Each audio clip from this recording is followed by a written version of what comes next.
Nothing purifies the soul as tears. Mga luha ay tanda ng ating malalim na pag-ibig. Kapag hindi ka naiiyak, ibig sabihin, wala kang pakialam. Correct.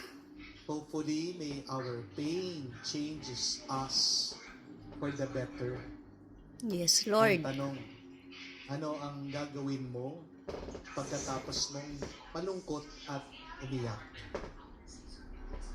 Marami po akong minimisahan na patay.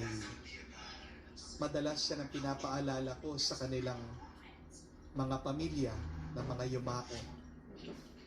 Ang sinasabi ko po, pinapaalala ko ay, do not bury yourself with your dead.